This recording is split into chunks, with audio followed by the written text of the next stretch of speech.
Now what we're going to do is we're going to take into account that our destination URL might be something like this, add personal. So if we know WordPress will give us the option to change it to the post name, which would look like this. So I'm going to put in a little bit of logic to work out which one it is, and it will choose the right one to enable us to append the correct parameters to the end of the URL. I'm going to leave this out for the moment, and I'm going to do that logic right now. You could use an if-else statement, but I'm going to do a shortcut for an if-else statement, and that is a ternary operator. What it does is, if a condition is met, it will do one thing. If it's not met, it will do another. Exactly like an if-else. But like I say, it's a shortcut, so I'm going to take destination URL. Because I want to overwrite this with the correct URL with the extra parameters in. So I'm going to take that, and I'm going to say if it contains a question mark, I'm going to want to append an ampersand. If not, I want to append a question mark. So let's put in that, and we want to do string contains, which is a PHP function. It's shortened to str, and we'll put that in params, and we're going to say, so this PHP will call this the haystack, and we've got to look for the needle in the haystack, and we want the needle, which will be a question mark, and this is the ternary operator, which will be, if that is true. It's confusing that it is a question mark. What I'm going to add here is I'm going to add a dot equals, which means append. So if it contains a question mark, I want to append an ampersand, and then colon. If it doesn't include a question mark, we're going to add a question mark, and we could see that in action by refreshing this page. I'll save that, and let's have a look. So it's created an ampersand there, and if we were to change this to, just say add PD, will do, and we'll save that, and then we'll refresh. It should put a question mark at the end. There we go. So both types of URL work. So I'm going to switch that back to what we know is the actual page. Go back to here and Control Z, undo, and there we are. Save that and just double check that. Ampersand. Right, the next thing we need to do is we need to put a unique ID at the end of this. Now, there are many ways to create a unique ID.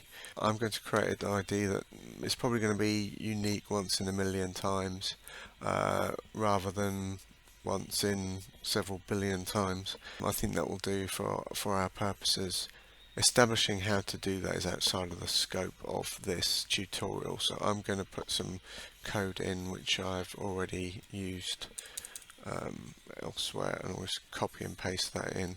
What this does is it will create what we call a GUID, which is a global unique ID, and we're going to append it to the destination URL dot equals GUID.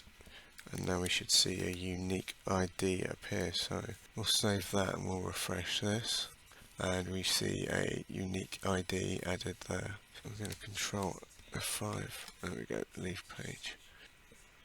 Right, so all this functionality here, why do we need to execute it before we even know the field ID? Because it's going to execute all of this stuff for every single field. So we're going to move that until we know which field we want to use. So remove that, and we're going to put that under here, and that will only execute if the field ID is this.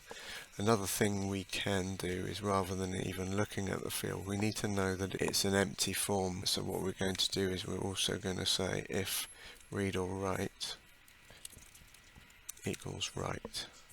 This will be equals right. Now we want to say if it doesn't equal right, or it doesn't equal that field ID, we'll want to return. We don't need the label either, all we need is the read or write and the field ID, and we should be done. Let's check that. Let's refresh. There we go. So this should not be very intense on the front end, because we're only processing if these parameters are met, and we get a unique ID every time this page is loaded. So if we want to create a contact, which I'm going to do now, let's look for all contacts, and we'll see. I'm going to close this console down here because we don't need it anymore. Are we still logging this? Yes, we are. I don't need to log that anymore. Let's take that out, and we'll save that, and Control F5, and we shouldn't see anything logging, and we don't, and that's correctly populated. And we're going to close this, and I'm going to add personal details. So let's find someone. Search contacts. Actually, let's go to all contacts, and we'll see someone who hasn't got any personal details, and we'll add them for them. So I'll get all of my contacts. Anne doesn't have any personal details, so let's go and add some for her. We'll edit her page, and we'll add personal details for Anne. I'm just going to copy her name to make it. Actually, no, I'm going to copy her unique URL. Copy. And it's Anne, so we're going to add personal details for Anne, and we're going to put her, oh no, that's incorrect, we're going to put her link to her contact details, and then we'll put her name here. Shall we say she's got a brother, Peter is her brother, and we'll save that. I'm going to copy this link, because we want to create a connection between show contact and add personal details. So let's edit this, and personal details down the bottom here.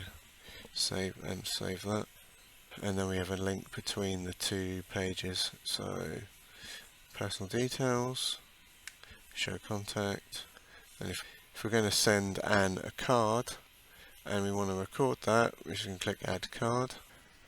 Oh, so we haven't actually populated this field here. I see what's happened. The reason is, if we go back to personal details and edit, you can see that we've only added to this link here down the bottom, we've only added the unique ID. What we need to do, if you followed the tutorial on pre-filling a field, you'll realize that we need to have the field that we're populating, which is this field here, and then we need to give it the value. So we're missing this from this script, so I'm just going to quickly, this is going to be different for you than it is for me, because IDs are unique, and so don't just copy the IDs I've put in here, just find your own one. So we're going to inspect this and find out what ID it is, and there we go, we found it there, and we're going to copy that, and we're going to add that to our URL. So what I'm going to do is I'm just going to put this in here, field to write to, and that's going to equal the field ID that we just picked up. Let's save that, and what we actually want to do is change this destination URL here to say field to read or write to. I'm going to copy that. Equals GUID. I'm going to close this console. I could put this equals that, but we're not going to do that. I want to generate a card link using the script as it's been changed, just to make sure it works okay. So what we're going to do is create a new personal details page, and from that we should get a new link that appears down the bottom. It'll be a unique link, and we're not going to use it for anything else, we're just going to paste it in here. So if we close the editing here and click on the show contact, we should see, have we made changes? Let's not worry about those at the moment. Right, and here we can see there's the add personal details link. I'm just going to open that, and as I said, we have now got the field ID is now populated with the GUID. So I'm going to copy this link, and just to show that this unique ID won't come up again, I'm just going to refresh this page, and we'll see down here. There we go, it's different. So we now have a unique ID, and we'll go back and we'll go to the personal details again and edit, and we will click on here and we're going to paste in our new value. There we go, and we'll save that. So now if we click add card for Anne, we should see a new card. We should see the unique ID being used. There we go. And so now we've successfully, so every time a new card is added for Anne, we'll get the same ID appear.